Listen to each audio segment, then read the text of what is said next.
दोस्तों, आज मैं बात करने वाला हूं अलीगढ़ मुस्लिम यूनिवर्सिटी में दाखिला के लिए।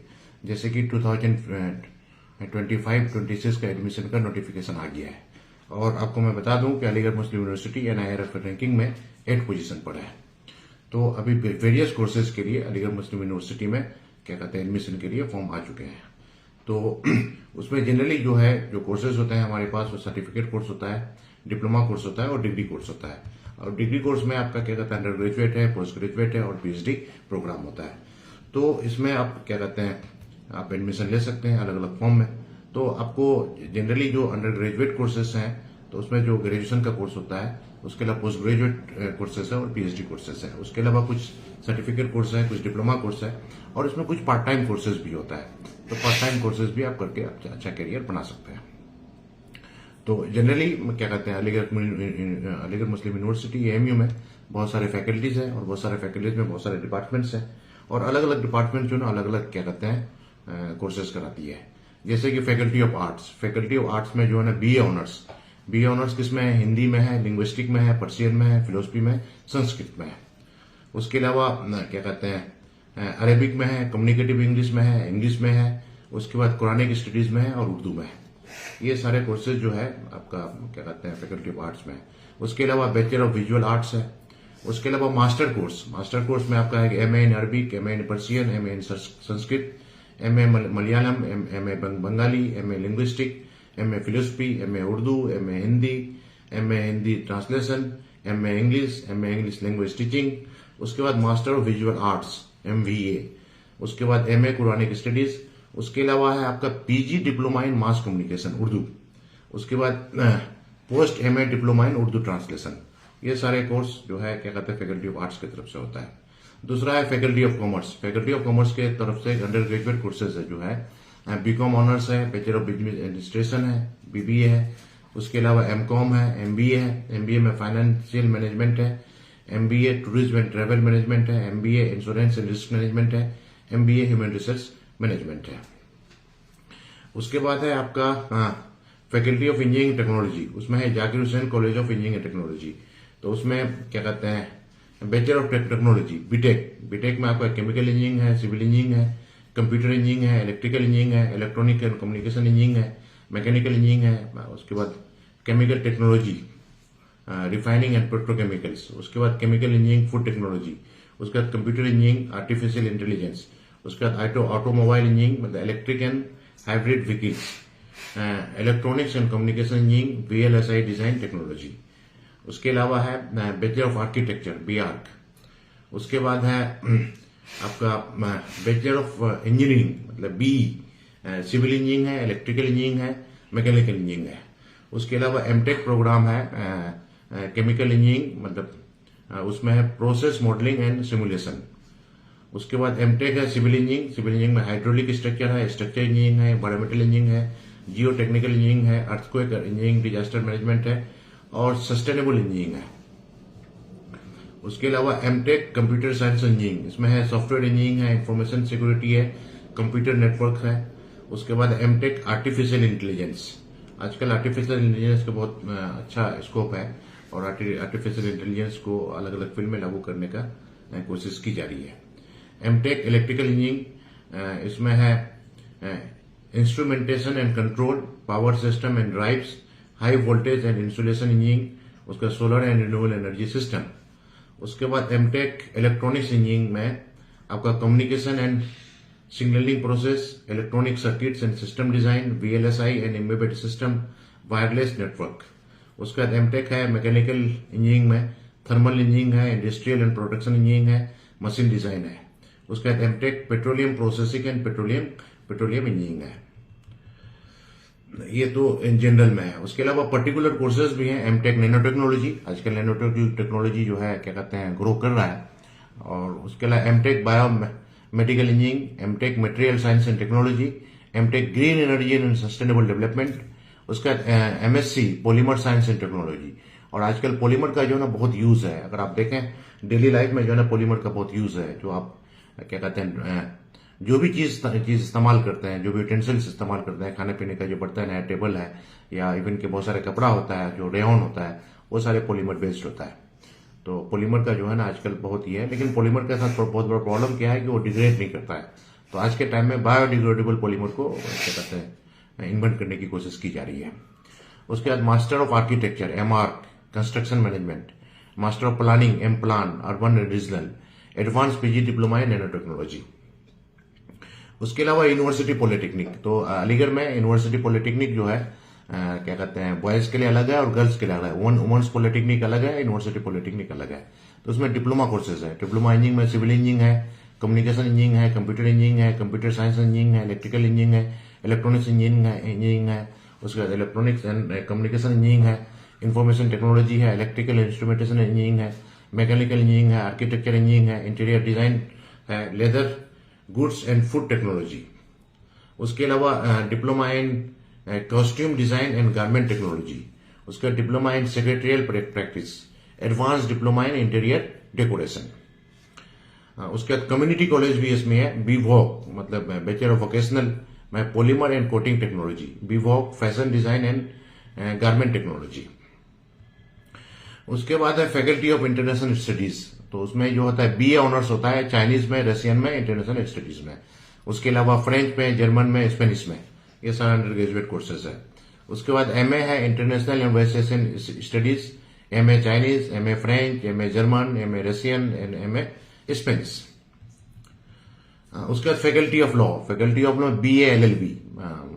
उसके बाद BA LLB AMU centre Malappuram Kerala वहां भी होता है, और BA LLB at AMU centre Murshidabad West Bengal. और किसाइन में भी AMU सेंटर है, तो उसमें अभी बहुत सारे कोर्सेज नहीं है, उसमें मेरे ख्याल से 1 या 2 कोर्स ही चलता है। उसके बाद LLM मतलब मास्टर जो लॉ में होता है। उसका faculty of life science, faculty of life science BSc courses है, BSc honours biochemistry, botany and zoology. उसके बाद MSc biotechnology, MSc biochemistry, MSc botany, MSc zoology, MSc museology, MSc wild life sciences, MSc biodiversity studies and management. उसके बाद है faculty of management studies and research, उसमें MBA है। Programme के बारे में बात कर रहा था, तो MBA जो है AMU सेंटर से भी होता है, प्लस AMU सेंटर किसान से भी होता है। उसके अलावा जो आपका मुर्शिदाबाद, मल्लापुरम और AMU किसान से भी होता है। तो चूंकि हमारा क्या कहते हैं धीरे धीरे हमारा AMU सेंटर किसान डेवलप कर रहा है, तो उसमें क्या कहते हैं मैनेजमेंट की पढ़ाई होती है। और अभी वहाँ के जो डायरेक्टर जो है हमारे अलीगढ़ मुस्लिम यूनिवर्सिटी में डॉक्टर इरशाद आलम साहब हैं वहाँ, और इरशाद आलम साहब वहाँ किसान के ही हैं, रफीक आलम साहब का लड़का। तो हम लोग जब अलीगढ़ में थे, इरशाद आलम साहब हिस्ट्री डिपार्टमेंट में थे, तो हम लोग को बहुत ज़्यादा कोऑपरेट करते थे। तो मैं हमारे वहाँ के बच्चों को इनकरेज करूँगा कि MBA के लिए आप जो है ना अप्लाई करें, और AMU सेंटर में भी आप कैटेगरी में भी रह करके आप MBA कर सकते हैं। तो मैनेजमेंट के लिए मैं इससे पहले भी बताया था कि मैनेजमेंट की जो पढ़ाई होती है, जो आपका सबसे अच्छा, तो आप ये तैयारी कीजिए, मैनेजमेंट का एडमिशन अगर लेना हो तो कैट की तैयारी कीजिए। तो कैट का स्कोर अगर आपके पास अगर बहुत अच्छा अगर हो जाता है, तो आप क्या करते हैं IIM से मैनेजमेंट कर सकते हैं। और IIM से भी अगर मैनेजमेंट अगर नहीं कर पाते हैं, तो टॉप 10 या टॉप 50 या टॉप 100 इंस्टीट्यूट से आप मैनेजमेंट कर सकते हैं। तो मैनेजमेंट के लिए क्या कहते हैं AMU का क्या रैंकिंग है, आप NIRF रैंकिंग मैनेजमेंट इंस्टीट्यूट में आकर के देख सकते हैं। बाकी क्या कहते हैं AMU से भी MBA कर सकते हैं, और बहुत सारे बच्चे AMU से MBA करके अलग अलग वेरियस फील्ड में हैं। तो तीनों ब्रांच जो है ना क्या कहते हैं अलीगढ़ मुस्लिम यूनिवर्सिटी, उसके अलावा जो नए जो ब्रांच बना है मल्लापुरम, मुर्शिदाबाद और किशनगंज, तीनों सेंटर में MBA का होता है। उसके अलावा MBA इंटरनेशनल स्टडीज है, MBA Islamic banking and finance है, और MBA हॉस्पिटल मैनेजमेंट है। उसके बाद फैकल्टी ऑफ मेडिसिन, तो फैकल्टी ऑफ मेडिसिन में सब ये है MBBS है। उसके अलावा बैचलर ऑफ डेंटल सर्जरी मतलब BDS है। उसके अलावा है bachelor of radiation therapy technology PRTT, ये भी अच्छा है। आजकल जो है रेडिएशन टेक्नोलॉजी खासतौर से कैंसर के ट्रीटमेंट के लिए, तो कैंसर के लिए ट्रीटमेंट के लिए जो है कीमोथेरेपी है, उसके अलावा रेडिएशन है, और क्या कहते हैं सर्जरी है। लेकिन विडम्बना यह है कि तीनों टेक्निक जो है ना अभी बहुत ज़्यादा इफेक्टिव नहीं है। कीमोथेरेपी में भी बहुत सारे लोगों को जो ड्रग का जो साइड इफेक्ट बहुत ज़्यादा होता है, उसके अलावा रेडिएशन और क्या कहते हैं सर्जरी में भी बहुत ज़्यादा इफेक्टिव नहीं है। लेकिन फिर भी मतलब क्या कहते हैं bachelor of radiation therapy technology एक अच्छा चीज़ है। आजकल जो है ना रेडिएशन वगैरह दिया जाता है, तो उससे भी एक अच्छा करियर बना सकते हैं। उसके अलावा BSc नर्सिंग, उसके बाद BSc इन पैरामेडिकल कोर्सेज में ऑप्टोमेट्री है, ऑपरेशन थिएटर टेक्नोलॉजी है, डायलिसिस टेक्नोलॉजी, थेरेपी टेक्नोलॉजी है, medical radiology imaging and technology है, मेडिकल लेबोरेटरी साइंसेज है, उसका फिजियोथेरेपी है, उसके अलावा emergency and trauma care management है, उसके लिए तो ये undergraduate, these are undergraduate courses. उसके बाद डिप्लोमा कोर्सेज भी है, डिप्लोमा इन पैरामेडिकल कोर्सेज में डेंटल हाइजीन, उसके बाद डेंटल मैकेनिक्स। अब उसके बाद एक जो master degree doctor of medicine मतलब एमडी एनेस्थेसियोलॉजी में होता है। तो जिस तरह से पीएचडी अलग अलग कोर्स में होता है, तो मैं क्या कहते हैं आपका जो है मेडिसिन में भी जो भी मेडिकल फील्ड के जो लोग होते हैं उसमें भी क्या कहते हैं एमडी का डिग्री दिया जाता है, डॉक्टर ऑफ मेडिसिन। उसके अलावा क्या कहते हैं और भी जो क्या कहते हैं एमडी जो होता है कि एनेस्थेसियोलॉजी के अलावा एनाटॉमी है, बायोकेमिस्ट्री है, कम्युनिटी मेडिसिन है, फोरेंसिक मेडिसिन है, जनरल मेडिसिन है, माइक्रोबायोलॉजी है, पेडियाट्रिक्स है, पैथोलॉजी है, फार्माकोलॉजी है, फिजियोलॉजी है, रेडियो डायग्नोस्टिक है, पल्मोनरी मेडिसिन है, सेक्रेटरी है, और रेडिएशन ऑन्कोलॉजी है, डर्मेटोलॉजी, वेनेरोलॉजी एंड लेप्रोसी। उसके बाद एमएस प्रोग्राम भी होता है कि मास्टर ऑफ सर्जरी, तो उसमें जनरल सर्जरी है, उसके बाद है ऑब्स्टेट्रिक और गायनेकोलॉजी है, ऑप्थेल्मोलॉजी है, ऑर्थोपेडिक्स है, उसके बाद ओटोराइनोलैरिंजियोलॉजी, हेड एंड नेक सर्जरी यानी ईएनटी। उसके बाद है एमसीएच मतलब magister चिरोगी, plastic and reconstruct surgery है। आजकल प्लास्टिक जो सर्जरी जो होता है उसमें उसका काम आता है। और क्या कहते हैं न्यूरो सर्जरी। उसके अलावा डॉक्टर ऑफ मेडिसिन डीएम मतलब कार्डियोलॉजी में है। उसके बाद master of dental surgery MDS. MDS में क्या करता है orthodontic and dentofacial orthodontics, conservative dentistry and endodontics, oral and maxillary surgery, oral medicine and radiology, periodontology, उसका prosthodontic and crown bridge, public health hygiene, paediatric and preventive dentistry. उसके बाद master of public health भी होता है, PG diploma in ophthalmology और post doctoral certificate course मतलब critical care medicine, neuro anaesthesia, pain management, reproductive medicine. उसके बाद है faculty of science. Faculty of science में बीएससी ऑनर्स जो है आपका जियोग्राफी है, स्टैटिस्टिक्स है, उसका फिजिक्स है, केमिस्ट्री है, मैथमेटिक्स है, जियोलॉजी है, और क्या कहते हैं इंडस्ट्रियल केमिस्ट्री है, कंप्यूटर साइंस एंड एप्लीकेशन है। उसके बाद मास्टर ऑफ क्या कहते हैं computer science and application MCA जो पोस्ट ग्रेजुएट कोर्सेज है। उसके अलावा MSc chemistry, MSc physics, MSc applied geology, MSc MA geography, MSc MA mathematics, MSc MA statistics, MSc MA और क्या कहते हैं operation research, MSc industrial chemistry, MSc remote sensing and GIS application, MSc data science, MSc cyber security and digital क्या कहते हैं digital forensics. उसका PG diploma इन hydrogeology. उसके बाद है faculty of social science. Faculty of social science BA honours है, education में है, ह्यूमन स्टडीज में है, उसके इकोनॉमिक्स में है, जियोग्राफी में है, हिस्ट्री है, इस्लामिक स्टडीज है, पॉलिटिकल साइंस है, साइकोलॉजी है, सोशियोलॉजी है। उसके अलावा आपका जो है ना बीए बीएड, बीएससी बीएड जो इंटीग्रेटेड कोर्स है सब, bachelor of physical education BPEd. उसका बीएड है, BEd at AMU centre Malappuram Kerala, BEd AMU centre Murshidabad West Bengal. मेरे ख्याल से बीएड एएमयू सेंटर किशनगंज में भी होता था, मेरे ख्याल से वो बंद हो गया है। 2 कोर्स होता था बीएड और एमबीए, तो एमबीए चल रहा है, बीएड बंद हो गया है, उसका नाम यहाँ नहीं है। उसके बाद बी लिप आईएससी यानी बैचलर ऑफ लाइब्रेरी साइंस जो है ये होता है। उसके अलावा MA economics, MA education, MA history, MA Islamic studies, MA political science, MA public administration, MA human rights, MA psychology, MA sociology, MLib master of library and information science, MEd, MA mass communication, master of social work MSW. उसके अलावा master of physical education, उसके बाद PG diploma in digital journalism. उसके बाद faculty of theology. Theology में BA honours Sunni theology, BA honours Shia theology, MA Sunni theology, MA Shia theology. उसका faculty of Unani medicine. Unani medicine में है बीयूएमएस कामिले तिब वो जराहत, BUMS bachelor of Unani medicine and surgery. उसका प्री टिब लीडिंग टू बीयूएमएस। उसके माहिर तिब एमडी। उसके बाद है इसका तो कई है अमराजे जिल्द व तजियात, ये बहुत सारे उसमें स्पेशलाइजेशन है।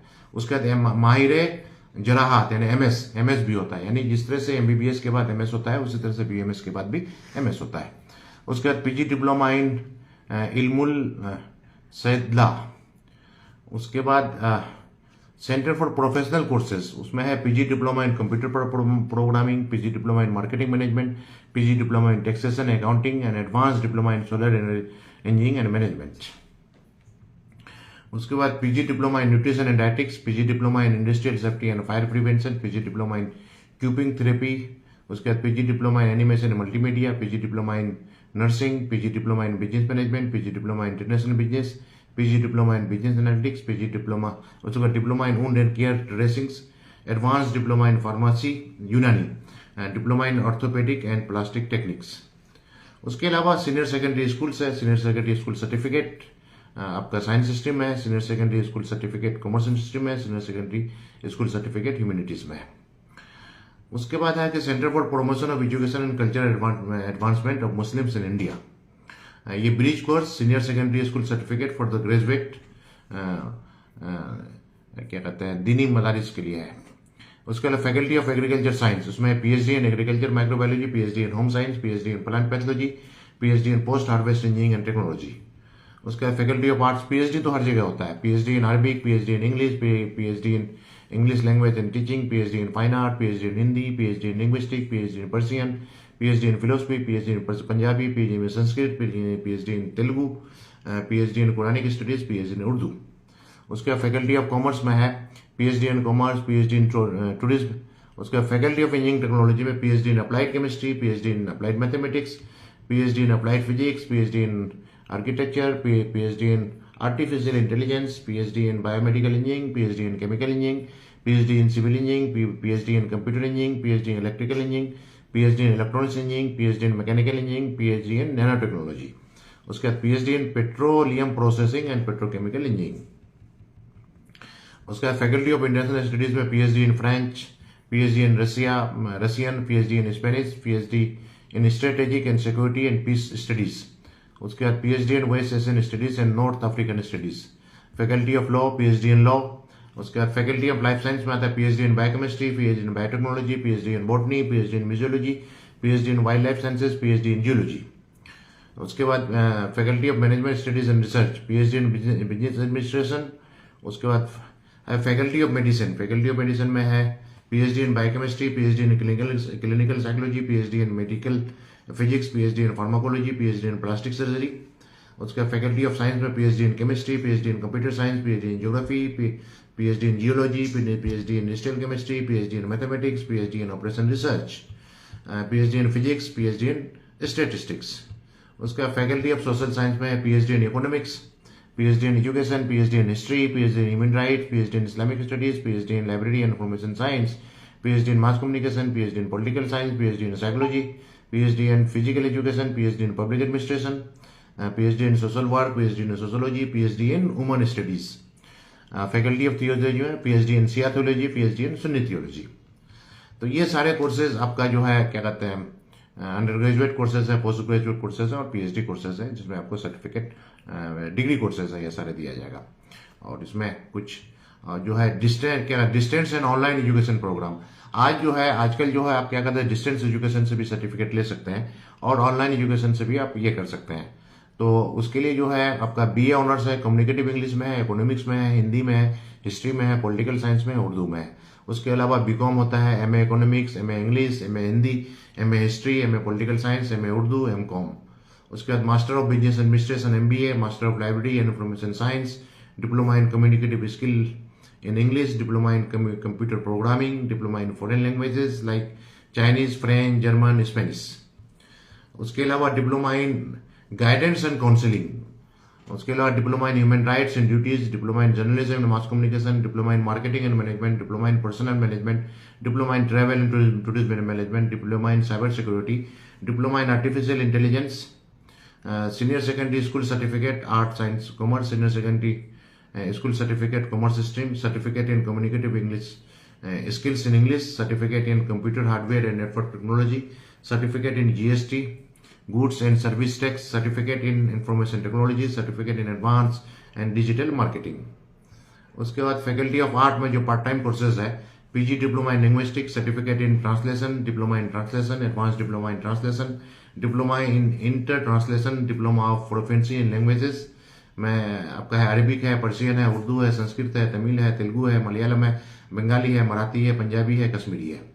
उसके बाद diploma in Urdu electronic media, certificate of proficiency in languages like Arabic है, पर्शियन है, हिंदी है, उर्दू है, संस्कृत है, तमिल है, तेलुगु है, मलयालम है, बंगाली है, मराठी है, पंजाबी है और कश्मीरी है। उसके अलावा certificate in Urdu electronic media, उसके बाद certificate in recitation of Quran, उसके बाद सर्टिफिकेट इन कुरानिक अरबिक है, certificate in introduction to Quranic sciences है, certificate in calligraphy and graphic design है, सर्टिफिकेट इन स्पोकन अरबिक है। उसके बाद फैकल्टी ऑफ क्या कहते हैं इंटरनेशनल स्टडीज में diploma in waste Asian studies है, फैकल्टी ऑफ सोशल साइंस में सर्टिफिकेट इन इस्लामिक स्टडीज है, सर्टिफिकेट इन टर्किश है, डिप्लोमा इन टर्किश है। फैकल्टी ऑफ थियोलॉजी में सर्टिफिकेट इन किरात और certificate in and diploma in किरात। Centre for skill development and career planning for women certificate courses में है। ये सारे कोर्सेज जो है ना आपको क्या कहते हैं अलीगढ़ मुस्लिम यूनिवर्सिटी में आपको मिल जाएगा।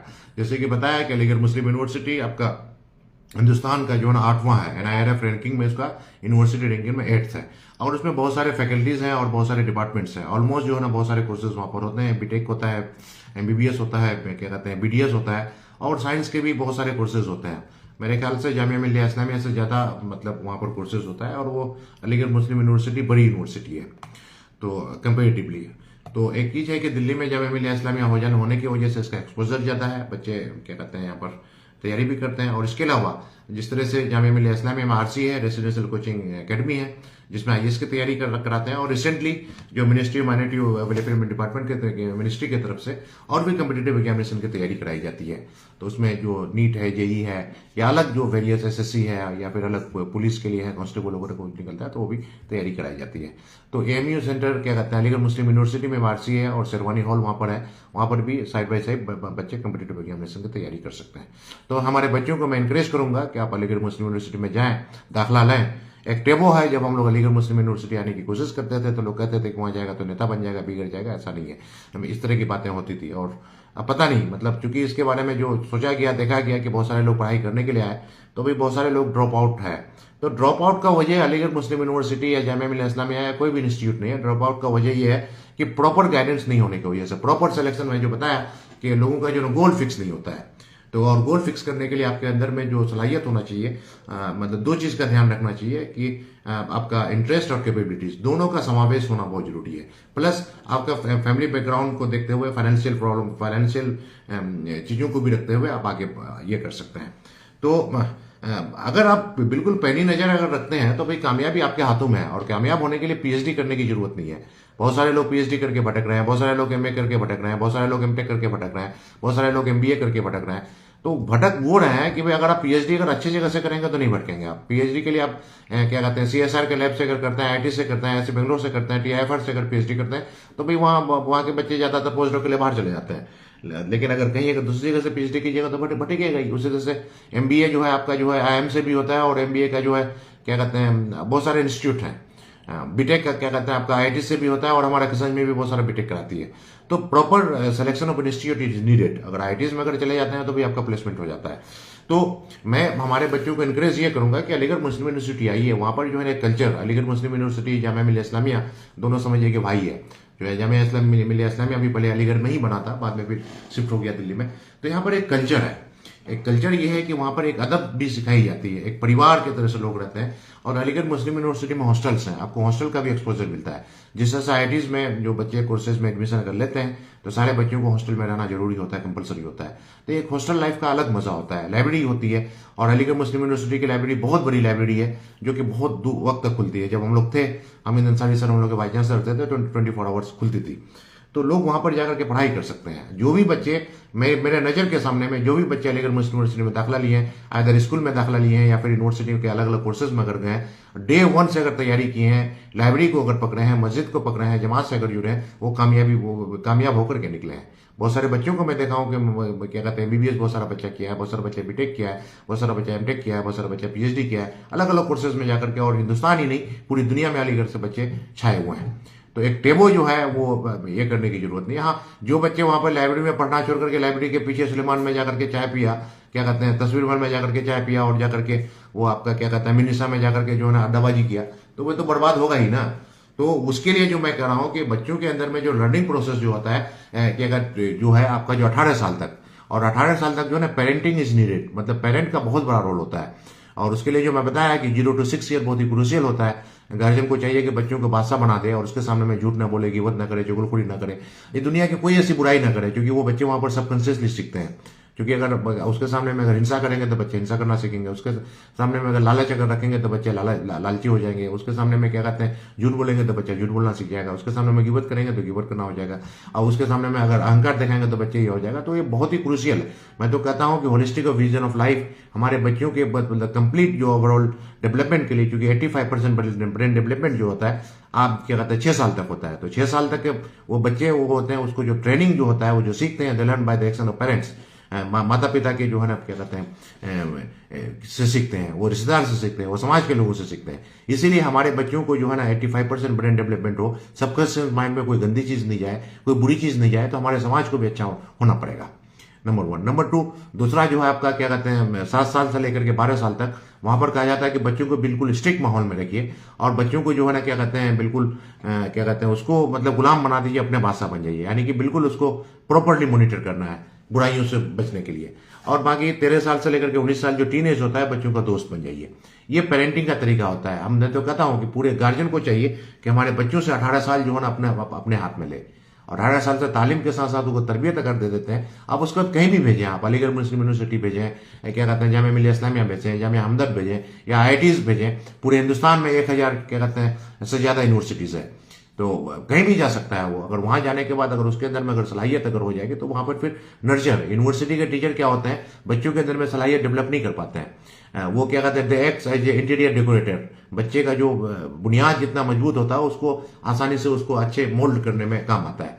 तो हमारे बच्चों को +2 तक अगर उसको अगर क्या कहते हैं अच्छा इंसान अगर बना दें, और उसके अंदर में जो है ना एक सही समझ, एक क्या कहते हैं किसी भी चीज के लिए अगर ये करें और प्रॉपरली उसको अगर मॉनिटर अगर किया जाए, तो यूनिवर्सिटी आने के बाद हमारे बच्चे आगे कर सकते हैं, अच्छा कर सकते हैं। और बाकी मैं क्या कहते हैं सारे लोगों से ये कहता हूं कि भाई अलीगढ़ मुस्लिम यूनिवर्सिटी में स्कूल भी है, स्कूल में क्या कहते हैं आपका जो है अलग अलग क्या कहते हैं क्लासेस में एडमिशन होता है, आप स्कूल में भी अप्लाई कर सकते हैं, स्कूल में भी दाखिला ले सकते हैं। उसके बाद यूनिवर्सिटी में आ जाने के बाद आप लोगों को करना क्या है कि जिस कोर्स में भी अगर दाखिला लेते हैं, कोर्स में दाखिला लेने के बाद आगे आपको गोल फिक्स करना है। अगर आप जनरली जो 10th तक तो सारे बच्चे सेम पढ़ते हैं, 10th के बाद बहुत सारे सर्टिफिकेट कोर्स होते हैं, तो बच्चे 10th करने के बाद अगर जामिया में क्या कहता है अलीगढ़ मुस्लिम यूनिवर्सिटी में बहुत सारे स्कूल्स हैं, वहां से बच्चे 10th करते हैं। 10th करने के बाद अगर वो सर्टिफिकेट कोर्स करना चाहे तो सर्टिफिकेट कोर्स करके भी जॉब में जा सकते हैं। मैं तो ये कहता हूँ बच्चों को इनकरेज करता हूँ कि 10th करने के बाद जो अंडर प्रिविलेज लोग हैं, आप ITI कर लीजिए। ITI करने के बाद जो है आपका नंबर ऑफ जॉब बहुत ज्यादा होता है, अलग अलग ऑर्गेनाइजेशन में, सेंट्रल गवर्नमेंट में, स्टेट गवर्नमेंट में, रेलवे में है, डिफेंस में है, और वेरियस PSUs में। ITI कर लेने के बाद जो है ना आप जॉब में चले गए, जॉब में चले जाएंगे, साइड से आप +2 कर लीजिए, ग्रेजुएशन कर लीजिए, आगे भी कम्पिटेटिव एग्जामिनेशन की तैयारी कर सकते हैं। दूसरा आपका जो शॉर्ट टर्म कोर्सेज में 3 साल आपका होता है डिप्लोमा। डिप्लोमा सिर्फ डिप्लोमा इंजीनियरिंग ही नहीं होता है, डिप्लोमा के बहुत सारे कोर्सेज होते हैं जो 10th के बाद जो होता है, वो डिप्लोमा करने के बाद भी आप अच्छे जॉब में जा सकते हैं।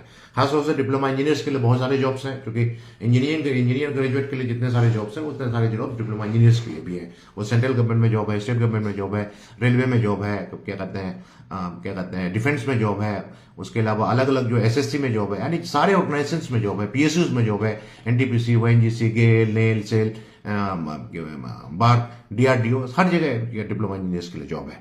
तो आप ये जॉब करने के बाद साइड से रह करके आप कहीं से क्या कहते हैं diploma engineering equivalent to +2, diploma engineering के बाद आप JEE दे सकते हैं, प्लस डिप्लोमा इंजीनियरिंग करने के बाद आप कहीं से लेटरल एंट्री से बीटेक कर सकते हैं। बहुत सारे जॉब में बहुत सारे ऑर्गेनाइजेशन डिप्लोमा इंजीनियरिंग करने के बाद जॉब बीटेक भी कराती है, साइड बाय साइड आप ये कर सकते हैं। उसके अलावा बहुत सारे बच्चे डिप्लोमा इंजीनियरिंग करने के बाद बीटेक में एडमिशन नहीं लेना चाहते हैं, BA में एडमिशन लेना चाहते हैं, लॉ में एडमिशन लेना चाहते हैं, BSc में एडमिशन लेना चाहते हैं, वो भी उसके पास ऑप्शन है। उसके बाद बच्चे 11th में एडमिशन जो लेते हैं आर्ट्स, साइंस और कॉमर्स, जनरली आर्ट्स में जो बच्चे एडमिशन लेते हैं, आर्ट्स पढ़ते हैं, तो आर्ट्स पढ़ने का 12th करने के बाद भी बहुत सारे जॉब्स हैं। मैं बताया था कि 12th करने के बाद भी आपका क्या कहते हैं पुलिस में जॉब है, डिफेंस में जॉब है, सेना बल में है, UPSC बहुत सारे जॉब को कंडक्ट कराती है, स्टेट सर्विसेज बहुत सारे जॉब को कंडक्ट कराती है, उसके लिए SSC बहुत सारे जॉब को कंडक्ट कराती है। तो 12th करने के बाद भी आपके पास जॉब है, मतलब चाहे आप आर्ट्स बैकग्राउंड के हो, साइंस बैकग्राउंड के हो, या फिर कॉमर्स बैकग्राउंड के हो, तो ये है। उसके अलावा जनरली जो है जो बच्चे क्या कहते हैं साइंस रखते हैं, तो जो मैथ रखते हैं, जो JEE की तैयारी करते हैं, तो भाई JEE की तैयारी में लग जाइए आप, डे 1 मतलब 11th से ही JEE की तैयारी में आप लग जाइए। और बहुत सारे बच्चे नीट की तैयारी करते हैं, नीट की तैयारी में आप शुरू से ही लग जाइए, आप एक साथ साइमल्टेनियसली। उसके अलावा बहुत सारे कॉमर्स बैकग्राउंड के जो बच्चे होते हैं वो भी आगे चल करके जो NIFT या फिर अलग अलग जो है क्या कहते हैं कम्पिटिटिव एग्जामिनेशन के लिए वो टेस्ट देता है। तो जनरली जो है क्लेट मतलब कॉमन लॉ एडमिशन टेस्ट, बहुत सारे लॉ ग्रेजुएट लॉ में एडमिशन लेने के लिए तो क्लेट का देने के लिए +2 आपका आर्ट साइंस कॉमर्स किसी में भी होना चाहिए। लेकिन जनरली ये चीज देखा गया है कि बच्चे साइंस जो रखते हैं वो क्या कहते हैं नीट और जेई की तैयारी करते हैं। तो नीट और जेई की तैयारी करने के लिए भाई आपका जो कॉमन चीज है फिजिक्स केमिस्ट्री मैथ और फिजिक्स केमिस्ट्री बायो। तो फिजिक्स केमिस्ट्री मैथ जो नीट की जो तैयारी करते हैं पूरा एनसीईआरटी अच्छे से पढ़ते हुए चले जाइए। और केमिस्ट्री में चूंकि 3 ब्रांच है, ऑर्गेनिक इनऑर्गेनिक फिजिकल, तीनों ब्रांचेस को अच्छे से करना है। और केमिस्ट्री को जो पढ़ना है डेली आपको पढ़ना है। और चीज जो है मैथमेटिक्स वगैरह तो आप ये कर सकते हैं, लेकिन केमिस्ट्री आपको डेली पढ़ना है। तो केमिस्ट्री में बहुत सारी चीजों को याद करना है, बहुत सारे फॉर्मूलाज को याद करना है, बहुत सारे कंसेप्ट को याद करना है। तो केमिस्ट्री बहुत आसान हो जाता है अगर डेली अगर पढ़िएगा। एटॉमिक नंबर आपको याद रखना है, उसका group wise left to right top to bottom, उसका इलेक्ट्रोनेगेटिविटी आयोनाइजेशन एंथैल्पी और क्या कहते हैं अलग अलग जो टर्म्स होते हैं वो सारा अगर पीरियडिक टेबल में अगर अच्छे से अगर समा करके अगर कीजिएगा, छोटा छोटा कंसेप्ट को याद कीजिएगा, जो रूल्स होते हैं उसको याद कीजिएगा, फॉर्मुलाज को अगर याद कीजिएगा, टिप्स में अगर रहेगा। जो फिजिकल केमिस्ट्री में आपको जो न्यूमेरिकल करना पड़ता है, न्यूमेरिकल करने के लिए आपको फॉर्मुला होना चाहिए। इनऑर्गेनिक केमिस्ट्री के लिए यानी कि 50% उसमें कंसेप्ट की जरूरत होती है और 50% आपको याद करना होता है। तो बिल्कुल आप ये ऑर्गेनिक केमिस्ट्री में नेम रिएक्शन पूरा याद रखिए, रिएक्टेंट क्या है, प्रोडक्ट क्या बनेगा उसका, ये क्या है, प्लस रिएक्शन मैकेनिज्म आपको लिखने के लिए आना चाहिए। तो कभी केमिस्ट्री के बारे में अलग से मैं वीडियो बनाऊंगा। तो बच्चे क्या करते हैं, आपको तीनों देना है, मतलब फिजिक्स में भी वेटेज देना है, केमिस्ट्री में भी वेटेज देना है, मैथ में भी वेटेज देना है। जनरली बच्चे क्या करते हैं जो जेई की तैयारी करते हैं, फिजिक्स और मैथ अच्छा करते हैं, केमिस्ट्री छोड़ देते हैं। और जो मेडिकल की तैयारी करते हैं वो क्या करते हैं फिजिक्स और बायो अच्छा करते हैं, केमिस्ट्री छोड़ देते हैं। आपको इक्वली मतलब तीनों को इक्वली आपको तैयार करना है। तो जनरली ये देखा गया है कि अगर जो बच्चे तीनों सब्जेक्ट की तैयारी अच्छे से किए हैं उसका नीट और जेई निकालने में आसानी हुई है, तो वो भी कर सकते हैं। उसके अलावा एक क्लेट होता है जो कॉमन लॉ एडमिशन टेस्ट, उसमें जा सकते हैं। NIFT का जो टेस्ट होता है national institute of fashion technology में होता है, उसमें आप जा सकते हैं। प्लस बहुत सारे बच्चे +2 करने के बाद चार्टर्ड अकाउंटेंट CA करते हैं, CA में भी जा सकते हैं। तो आप +2 करने के बाद 10th करने के बाद डायरेक्ट में जॉब में चले गए, या फिर 10th करने के बाद आप डिप्लोमा किए, ITI किए, या फिर क्या कहते हैं +2 किए, उसके बाद भी आप जॉब में जा सकते हैं।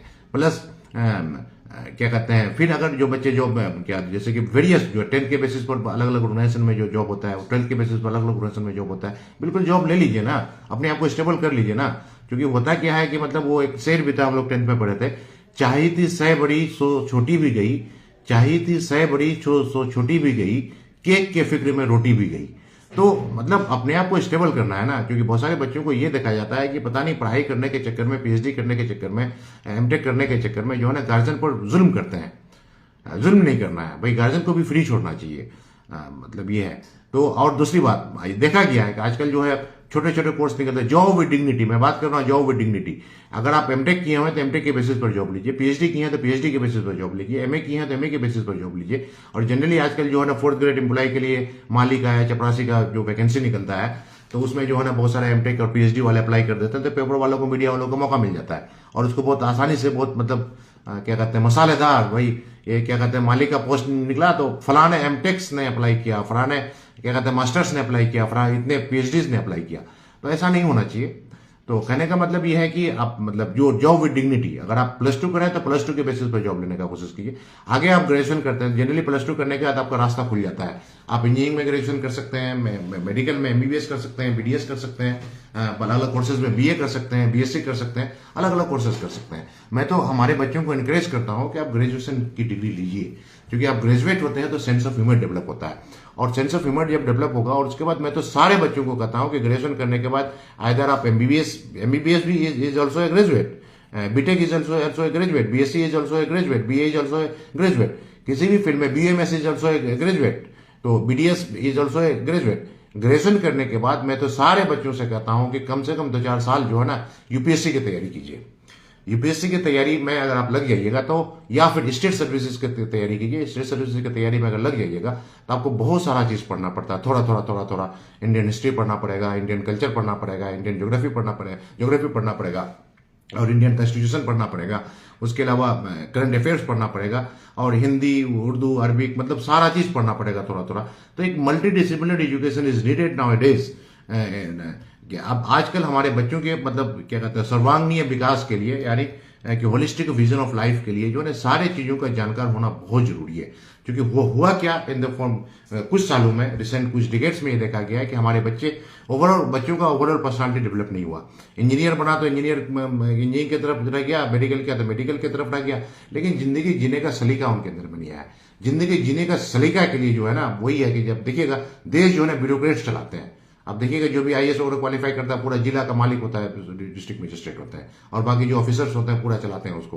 बाकी जुडिशरी तो खैर अलग पार्ट है, जुडिशरी तो सबसे टॉप पोजीशन पर है, और बाकी लेजिस्लेचर वाले भाई आते हैं जाते हैं, आते हैं जाते हैं, आते हैं जाते हैं। देश का जो मजबूत जो तंत्र है वो बिल्कुल, क्योंकि वो पूरी उसको जानकारी होती है, पूरा चीज उसको क्या कहते हैं, ज्योग्राफी है, क्या कहते हैं पॉलिटिकल साइंस है, और क्या कहते हैं करंट अफेयर्स है, सारा चीज लोगों को पढ़ना पड़ता है। तो वो चीज अगर सारे मान लेते हैं कि बहुत सारे लोग आईएएस की तैयारी करते हैं, अगर नहीं होता है तो उसके अंदर में नॉलेज हो जाता है, और उस नॉलेज को कहीं ना कहीं वो ट्रांसफर करते हैं, तो आपके अंदर में नॉलेज हो जाएगा, मतलब मल्टी डिसिप्लिनरी एजुकेशन हो जाएगा। और मल्टी डिसिप्लिनरी एजुकेशन आज बहुत जरूरी है, क्योंकि जिस तरह से मतलब समाज विकृति की तरफ जा रहा है, और जहां तक जो है एजुकेशन का मतलब जो है क्या कहते हैं इंसान बनना, क्या कहते हैं हमारे इसमें जो एकड़ा का मतलब है कि पढ़ो का मतलब क्या, मतलब आजकल जो इंजीनियरिंग पढ़ना, डॉक्टर बनना, इंजीनियर बनना, साइंटिस्ट बनना, प्रोफेसर बनना, और क्या कहता है ये वो नहीं है। पढ़ने का मतलब है आपको एक इंसान बनना, ऐसा एजुकेशन जो आपको इंसानियत के करीब लेकर के आए। लेकिन अब एक लंबा डिबेट हो सकता है कि क्या हमारा एजुकेशन सिस्टम हमें इंसानियत के करीब ले आ रहा है या फिर इंसानियत से दूर ले जा रहा है। क्योंकि एक साहब थे, उनका कहना है, कोटेशन है कि the greatest threat to the human race is race itself. आज जो है ना आदमी को आदमी से ही खतरा है। पहले के जमाने में जानवर से खतरा होता था, आज जानवर से खतरा नहीं है। जंगल में जो है ना बल्कि उल्टा आ गया है कि एक जानवर जो है ना, बिल्ली जो है ना चूहे से प्यार करती है, और जो है ना शेर जो है ना क्या कहते हैं वो हिरन के बच्चों से प्यार करना शुरू कर दिया है। तो लेकिन आजकल हमारे मानव में एक मानव का दूसरे मानव के प्रति जो हमदर्दी है, जो मोहब्बत है, वो कम हो रही है। नफरत बढ़ रहा है, हिंसा बढ़ रहा है, लोगों के दिलों में लालच बढ़ रही है, लोगों के क्या कहते हैं हसद बढ़ रहा है, और हिंसात्मक प्रवृत्ति हो रही है, और परिवार हमारा टूट रहा है। पहले तो हमारा ज्वाइंट फैमिली सिस्टम था, ज्वाइंट फैमिली सिस्टम से भी बहुत सारी चीजों को हम लोग को सीखने को मिलता था, लेकिन अब ये सारी चीजें नहीं है। तो पहले एक चीज देखा गया है कि मैं चूंकि किसान जिला से हूं, तो किसान जिला की सबसे बड़ी खूबसूरती में ये पाया कि वहां पर जो सीनियर लोगों से जो मैं बात किया, तो अच्छे परिवार के जो लोग म्याँ साहब लोग हैं, स्टेट के लोग हैं, या फिर उन सारे लोगों को खासतौर से महिलाओं से भी मैं बात किया, तो उन लोगों के अंदर में वो सारा चीज जो है ना निहित होता था। हालांकि वो लोग उस जमाने में कहीं स्कूल नहीं गए हैं, कहीं मदरसा नहीं गए हैं, कहीं कॉलेज नहीं गए हैं, कहीं यूनिवर्सिटी नहीं गए। आज तो इन सारी चीजों को पढ़ाने के लिए बाज़ाब्ता मानवाधिकार आयोग है, महिला आयोग है, और क्या कहते हैं सुप्रीम कोर्ट का constitution body NALSA national legal services authority है, क्या नेशनल माइनॉरिटी कमीशन है, नेशनल मेडिकल बोर्ड है। लेकिन उस जमाने में शायद ऐसा चीज था भी नहीं, लेकिन उन लोगों में, पुराने लोगों में वो देखा गया है, पुरानी महिलाओं में वो सारा चीज देखा गया है। उसके अंदर में मानवाधिकार नहीं थे, उसको पता होता था, वो चाहे वो पढ़ती थी या नहीं पढ़ती थी, उनको जो है ना पूरा पता होता था कि मतलब वालिदैन का क्या है, बूढ़े बुजुर्गों का क्या है, बच्चों का क्या है, सब किसी का हुकूक जो है ना पता होता था। और बाज़ाब्ता मैं जाता था तो मैं हमारी जो पुरानी जो खाला हुई, फूफी हुई, सनमा हुई, उन लोगों से मैं खुल करके बात करता था। तो ये चीज आजकल डिग्रेड हुआ है। तो लोग हम पूछते थे कि भाई आप लोग कहाँ से सीखे, उस जमाने में तो यूनिवर्सिटी कॉलेज आप लोग गए नहीं है, तो लोग बताए कि हम लोग के पेरेंट्स जो है ना हम लोग को सिखाते थे। तो हमारा जो ज्वाइंट फैमिली सिस्टम था, जो परिवार में दादा रहते थे, दादी रहती थी, फूफा रहती थी, बुआ रहती थी, इससे जो है ना अच्छा ही होता था। आजकल जो ये क्या टूट गया है, तो उससे भी हमारे इसमें जो है ना बहुत ये आ गई है। कहने का मतलब ये है कि आगे आने वाले जनरेशन में हमारे बच्चों को जो है क्या कहते हैं moral, universal moral values that is compulsory for all, और ये नेशनल एजुकेशन पॉलिसी 2020 में भी आ गया है। ये सबसे खूबसूरत चीज मैंने पाया नेशनल एजुकेशन पॉलिसी 2020 का, जो क्या कहते हैं मोरल, क्या कहते हैं यूनिवर्सल मोरल वैल्यूज में बहुत ज्यादा जोर दिया गया है। सिर्फ इतना ही नहीं, बल्कि 1985 में जो एजुकेशन कमीशन था, पॉलिसी जो आई थी नेशनल एजुकेशन पॉलिसी 1986 में, तो उसमें भी क्या कहते हैं यूनिवर्सल मोरल वैल्यूज को बहुत ज्यादा जोर दिया गया था। प्लस जो हमारे देश के क्या कहते हैं डॉक्टर सर्वपल्ली राधाकृष्णन, वो भी क्या कहते हैं वैल्यू बेस्ड एजुकेशन को प्रमोट करने के लिए काम किया। बहुत सारे लोग काम किए। महात्मा गांधी तो बिल्कुल क्या कहते हैं आध्यात्मिक नॉलेज को प्रोपेगेट करने के लिए बहुत सारा काम किया। उसके अलावा आपका डॉक्टर जाकिर हुसैन साहब काम किए, एपीजे अब्दुल कलाम साहब काम किए, बहुत सारे लोग, मतलब इवन के नेल्सन मंडेला जो पूरी जिंदगी खत्म कर दी है, वो क्या कहते हैं उसका जो कोटेशन है, education is the most powerful weapon through which you can change the world. तो उन्होंने वो एजुकेशन के बारे में बात नहीं किया कि बीटेक कीजिए, एमटेक कीजिए, पीएचडी कीजिए, वो एजुकेशन के बारे में बात नहीं किया था। वो बात किया था कि एजुकेशन ऐसा एजुकेशन जो आपका ओवरऑल पर्सनालिटी डेवलप करे, आपके अंदर में ऑनेस्टी आए। महात्मा गांधी ने भी कहा था कि honesty is the best policy, और क्या कहते हैं सत्य और अहिंसा के मार्ग में चल करके एक मतलब अभी है। अगर देखें तो पूरी दुनिया में जो अगर देखा है जितने सारे फिलेंथ्रोपिस्ट हैं उसमें महात्मा गांधी का नाम सबसे आगे है, क्योंकि वो बिल्कुल सत्य और अहिंसा के मार्ग में चल करके देश को आजाद दिलाया। तो आज भी हम सारे लोगों को सत्य और अहिंसा के मार्ग में चलने की जरूरत है। दिलों से लालच को निकालने की जरूरत है, दिलों से अहंकार को निकालने की जरूरत है, दिलों से हसद को निकालने की जरूरत है, दिलों से बुग्स को निकालने की जरूरत है, और आपसी सौहार्द को, मानवता को फैलाने की जरूरत है। क्योंकि जब आए क्या कहते हैं आदम इस्लाम का, तो उसका दो बेटा, एक हाबिल और काबिल, एक जो है शैतान केस में चला गया और दूसरा ये हो गया। तो वहीं से शुरू हो गई है, दो ग्रुप है। तो दो ग्रुप में एक चीज ये देखा जाता है कि बुरे लोगों की संख्या ज्यादा नहीं है। मतलब मैं तो सोच रहा था कि 5% में एक रफ कैलकुलेशन था मेरा, लेकिन वो नेशनल कमीशन फॉर माइनॉरिटीज के इकबाल सिंह लालपुड़िया सर हमारे जामिया भी आए थे, और मैं फिर मिलने के लिए भी गया था।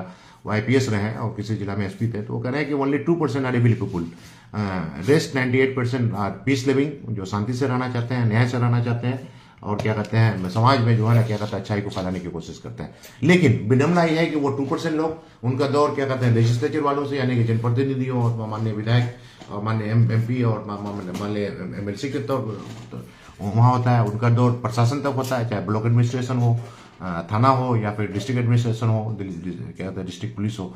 उसके अलावा उसका जो दौर जो है ना जुडिशरी तक भी होता है, कोर्ट तक भी होता है, और उसका दौर मीडिया तक भी होता है। तो हमारा जो समाज है, समाज का ऊपर का जो थोड़ा सा जो लेयर है, जो गर्मी पड़ती है तो वो पानी गर्म होता है, नीचे ठंडा पानी।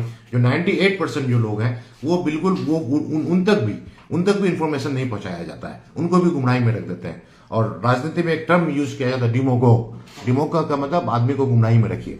तो ये चीज जो है, मतलब क्योंकि हमारा किशनगंज जिला का स्टडी है और मेरे ख्याल से मोर और लेस पूरे देश में होगा, तो बहुत ही अलार्मिंग सिचुएशन है। और पहले भी कहा था नेपोलियन हिल ने, the world suffered lot not because of violence of bad people but because of silence of good people. अब अच्छे लोगों के साइलेंस की वजह से सारे लोग आजकल खामोश हैं। आज से 30 साल पहले जो बुरे लोग जो है ना वो खामोश रहते थे, अच्छे लोगों का बोलबाला था।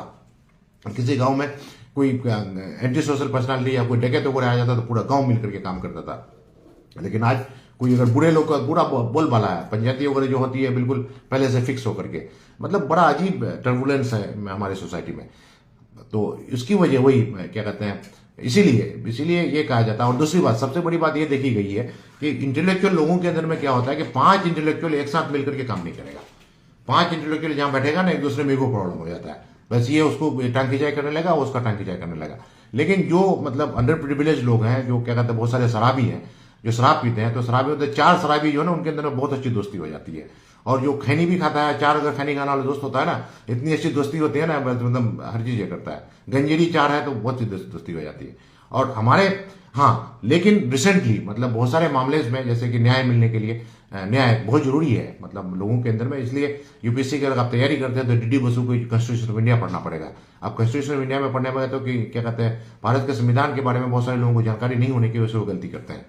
तो जैसे कि हमारे जिला में बहुत सारे लोग जो है ना कॉल रिकॉर्ड करके जो है ना 200 तक ट्रांसफर कर देते हैं। आपको पता है, किसी के बगैर पूछे कॉल रिकॉर्ड करना जो है ना उसे 2 साल की सजा है अगर रिपोर्ट अगर हो जाए तो। बहुत ही कॉमन फीचर है, किसी से बात होती है तुरंत ये कर लेता है।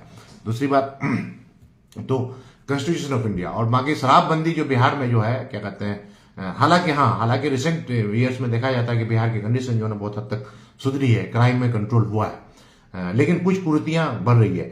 तो जैसे कि अभी एक चीज मैं देखा था हमारे माननीय मुख्यमंत्री चीफ मिनिस्टर सर का, वो तो महिलाओं के अधिकार के लिए बहुत सारा काम किए, न्याय के लिए बहुत सारा काम किए। और एक बात जो बताया वो हमारे दिल को छू गया कि वो बता रहे थे कि शराबबंदी जो है हम क्यों करवाया। तो एक आया था, मैं उसको पोस्ट भी किया हूं कि उसका बहन भी शराब पीते थे। तो जाहिर सी बात है कि शराब अगर पिए तो उसकी बहन पर बहुत तकलीफ होती थी। तो वो जाता था तो अपनी बहन को सांत्वना देते थे और बहन को कहता था कि हमारे अंदर में अगर पावर अगर आ जाएगा तो हम जो है ना शराब बंद करेंगे और तुमको सबसे पहले जेल भिजवाएंगे। तो वो हंसते थे। तो अब देखिए बिल्कुल, अब जब आया पावर में आया तो खैर वो इंतकाल कर गया तो उसका बहन भी। तो शराबबंदी का ये है, शराबबंदी कर दी है, लेकिन अब बहुत जरूरी है। और मैं तो ये चाह रहा हूं कि अभी जिस तरह से शराबबंदी में बिहार में कानून बना है, तो मैं ये सोच रहा हूं कि जिस तरह से हमारे समाज में जो प्रीमैरिटल क्या कहते हैं लिविंग रिलेशनशिप की वजह से समाज बहुत गंदा हुआ है और बहुत सारे जो है ना नफरत बढ़ी है, बहुत सारे मर्डर्स हो रहे हैं। और आजकल तो किशनगंज जिला का मैं देखता हूं हर 1-2 दिन में जो है ना इस तरह की घटनाएं होने लगती है। रोशनी वाला एक जो स्कैंडल जो था, तौबा एकदम मेरा हमको दिल को बहुत पेन किया कि क्या कहते हैं किशनगंज जिला में इस तरह की घटनाएं, मतलब इतना शांत जिला। उसके अलावा हर दिन मतलब अभी सुना बहुत बड़ा अजीब लगा कि मतलब एक बच्ची के साथ किसी ने ऐसा गलत कर दिया, उस बच्ची को किसने ये कर दिया, उस बच्ची को ऐसा कर दिया, ऐसा कर दिया। बड़ा खराब लगता है ये सब चीज सुनने के बाद। तो इन सारी चीजों में इसका क्या हो गया कि जब से एक्चुअली में हमारा कानून, हमारा जो है fundamental right of freedom of expression of religion, आप कुरान को ले लें, गीता को ले लें या किसी भी मजहब को ले लें, तो बगैर शादी किए हुए रहना जायज नहीं है। लेकिन एक सुप्रीम कोर्ट का एक जजमेंट था, तो लिविंग रिलेशनशिप में जायज हो गया, तो सुप्रीम कोर्ट का कोई जजमेंट होता है तो उसका कानून मान लिया जाता है। इसलिए जो है ना लोग एकदम ये है, तो लोग मतलब गंद अगर मचाते हैं, वो गलत काम अगर करते हैं, तो ना पुलिस कुछ बोल पाती है, ना समाज का कुछ लोग कुछ बोल पाता है, और नहीं मतलब उसमें सख्ती हो पाती है। इसीलिए जैसे जिस तरह से बिहार में शराबबंदी हुई है, उसी तरह से बिहार में जो है ना क्या कहते हैं कानून आना चाहिए, कंक्रीट कानून, लिविंग रिलेशनशिप में ब्रेक लगना चाहिए।